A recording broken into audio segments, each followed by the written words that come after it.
lime. Nice and refreshing. You can drink it outside. All right, what's up, y'all? It's your boy, the Burly Bartender. So we're gonna make some drinks here today.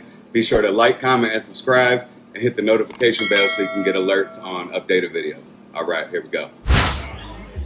So we're making a tequila-based drink that's for a young lady that likes a sweeter beverage. So tequila, 1, 2, 3, 4, 5, 6. A little bit of sour mix. A little bit of cranberry.